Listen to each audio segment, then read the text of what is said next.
Bonjour Jacques Léon Émile et merci de répondre à nos questions. Vous êtes président de l'association Haïti Mémoire et Culture. Le mandat de Jovenel Moïse est-il arrivé à expiration alors? Ça, c'est tout un débat. Eh oui. C'est tout un débat parce que normalement, il a été élu en 2015, vous l'avez dit, ça a été dit dans le reportage. Donc, soupçon de fraude, élection annulée, nouvelles élections, il est réélu et qu'est-ce qu'on en sait? Que dit la Constitution? Normalement, un président est élu pour 5 ans. Maintenant, quelle date prend-on en considération? La date de la première élection ou la date de la deuxième élection? Évidemment, en se calant sur la deuxième élection, M. Jovenel Moïse rallonge son mandat d'1 an et aux dernières nouvelles, il avait eu le soutien des États-Unis, du département d'État, pour continuer son mandat jusqu'à 2022. En parallèle, ce qu'il faut savoir, c'est qu'il y a une situation économique et sociale complètement dégradée. Tout le monde a à l'esprit ce tremblement de terre d'il y a 10 ans qui a frappé Haïti. Donc, rien n'a été réglé, le pays est en désordre, l'économie, il n'y a pas d'électricité. Enfin, vos correspondants pourraient en rajouter, pourraient avoir des informations encore plus précises. Et donc, dans ces conditions-là, le peuple ne supporte plus. Et n'oublions surtout pas, je vais juste ajouter une dernière chose, que l'électorat, le corps électoral qui a élu M. Moïse, représentait 10% des votants. 10% des participants 10% des votants ont participé à cette élection. Vous voyez sur quoi repose la légitimité. D'autant que les législatives de 2020 ont été suspendues par le président. Ça veut dire qu'il n'y a pas de parlement, ça veut dire qu'il n'y a pas de contre-pouvoir. On sent qu'il y a une grande confusion aujourd'hui puisque l'opposition avance le nom d'un homme comme étant le dirigeant provisoire. Alors, parlons au conditionnel. Parce que la chose que je voulais tout de suite vous dire, quand on est de ma génération, la génération qui a grandi sous le régime des Duvalier, entre 1957 et 1986, et plus particulièrement sous le régime de François Duvalier, le père, 1957-1971, on a l'habitude j'ose dire, la malheureuse habitude de cette situation-là. Mais on y reviendra si vous le voulez.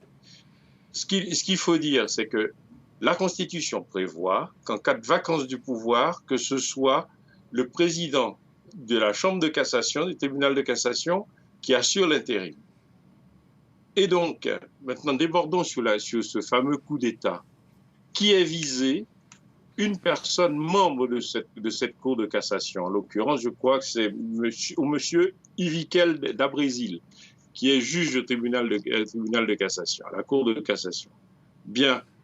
Et donc, on aurait vu en lui, M. Moïse aurait vu en lui un potentiel rival, c'est-à-dire pouvant prendre sa succession. Et là, on nous dit, ben voilà, l'opposition s'est mise d'accord sur un autre nom, membre de la Cour de cassation, qui est M. Joseph Mécène Jean-Louis. Donc, Haïti se retrouve avec 2 présidents. Voilà.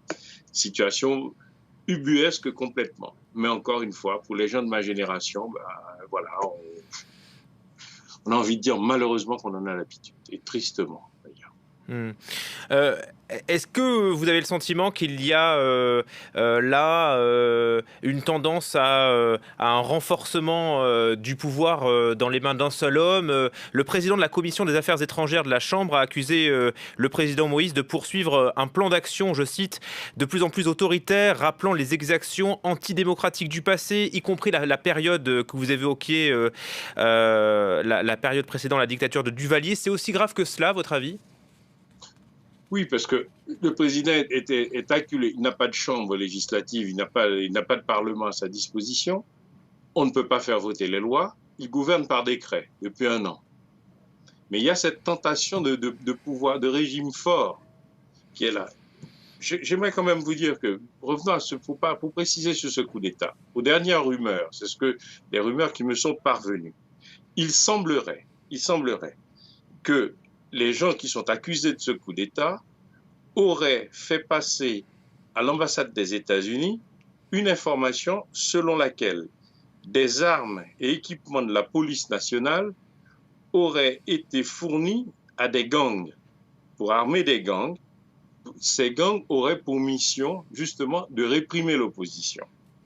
Tout ça semble tenir. Ça reste des rumeurs, hein. Pour l'instant, il n'y a aucune confirmation. Mais peut-être sur le soutien, le soutien des Américains et de l'ancienne administration Trump sur Jovenel Moïse, on semble comprendre là que le président a toujours été soutenu par l'ancienne administration. Est-ce que Joe Biden va faire de même?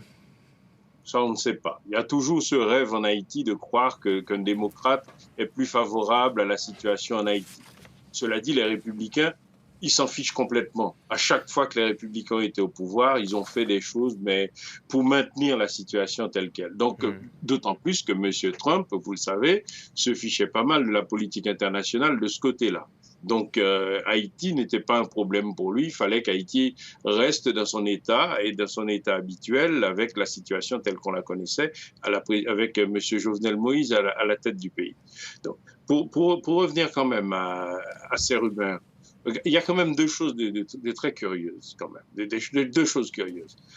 Une tentative de coup d'État. Quand on voit les armes saisies, il y a à peu près 5 armes à feu et des machettes. Bien, bizarre. La deuxième chose, un président qui a été l'objet d'un coup d'État et qui parle de sa vie qui a été menacée est sur le tarmac de la capitale pour prendre l'avion pour aller où? Dans la ville de Jacmel, où il y a un carnaval, pour aller assister au carnaval. C'est ce qui est dit. Je parle encore au conditionnel. Ça fait quand même bizarre. Il y a des questions à se poser. Maintenant, ce qui favorise... Mais vous ne croyez pas à cette tentative de coup d'État, alors?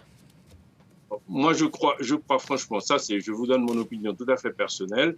Je crois qu'on est à la réédition des manipulations machiavéliques dont François Duvalier avait l'habitude, avait hautement le mérite d'ailleurs. Chaque fois qu'il voulait balayer des membres de l'opposition, il ourdissait contre lui-même un complot et puis on désignait quels étaient les membres de ce complot. Ceci, là je parle d'expérience, de vécu, on a l'impression que c'est la même situation qui se réédite. Voilà, et aujourd'hui, on ne sait pas vraiment qui dirige Haïti. Merci en tout cas pour votre regard, Jacques Léon Émile, président de l'association Haïti Mémoire et Culture.